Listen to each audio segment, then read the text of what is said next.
Auto একটা কিনাই ওরা স্টার্টিং ধরে ওইটাই ফুল পিক আপ দেয়, আলাদা করে একটা চোরা লাইন বসায় দেয় যেটা বর্ষির মতো এরকম হুক লাগানো থাকে। আমরা সবাই মিলে প্রতিজ্ঞা করেছি আগামী 27-28 তারিখ থেকে আমরা আর কেউ অটোরিকশা উঠবো না এবং যারা যারা ওঠে তাদেরকে না ওঠার জন্য নিরুৎসাহিত করব। আমরা প্রতিটা লোক মোবাইলের একটা প্রোফাইল পিকচার সেট করব যেখানে সেটা দেখে আরও যাতে সবাই এটাতে না ওঠার জন্য নিরুৎসাহিত হয়। অটোরিকশাটা বন্ধটা খুবই জরুরি হয়ে গেছে, কারণ এটার জন্য যে কোনো যানবাহনের চলতে খুবই সমস্যা হয়, সেটা হোক বাইক, প্রাইভেট কার, বাস, মোটরসাইকেল।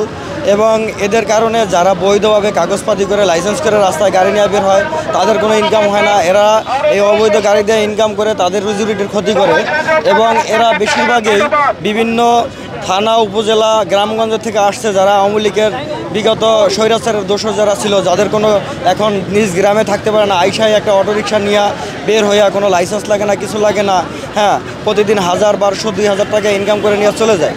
আর সন্ধ্যাবেলা প্রতিদিন ওরা শুধু অবৈধ লাইন দিয়ে চার্জ দেয় যাতে সরকারের বিশাল বড় একটা রাজস্ব ঘাটতি হয়, কারেন্টের জন্য বিশাল একটা ক্ষতি হয়। ডেস্কর লোকেরা প্রতিটা এই অটোরিকশার গ্যারেজ থেকে আলাদা করে একটা চোরা লাইন বসায় দেয় যেটা বর্ষির মতো এরকম হুক লাগানো থাকে। একটা অটোরিকশার গ্যারেজে 100 গাড়ি থাকলে সেইখানে 100 টাকা করে আসলে 3 লাখ টাকা বিল আসবে। সেইখানে একটা অটোরিকশার গ্যারেজে কীভাবে 1500-2000 টাকা বিল আসে?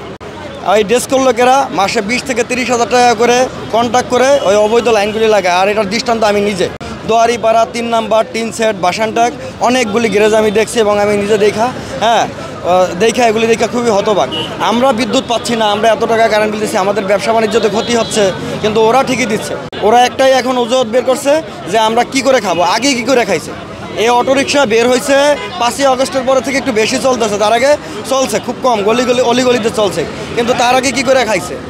আর ওরা একটা কথাই বলে কথায় লোন উঠায় গাড়ি কিনছি। আর লোন উঠায় তোর এইটাই কিনতে হবে কেন? লোন উঠায় কি অন্য কোনো কাজ নাই?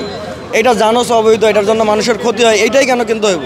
এই যে অজুহাতগুলি বারবার ওরা দিচ্ছে, এই অজুহাতগুলি টোটালি ওদের মন গড়া। এই ওদের অজুহাতের জন্য আমাদের সবার ক্ষতি হচ্ছে। কৃষিকাজের জন্য কোনো জায়গায় কোনো লোক পাওয়া যাচ্ছে না, ঠিক আছে? অটো একটা কিনাই ওরা স্টার্টিং ধরে ওইটাই ফুল পিক আপ দেয়, আর হরেন একটা হাতে বাজায় রাখে, অন্য কোনো দিকে তাকায় না, না দেয় সাইড, না কিছুই করে না ওরা।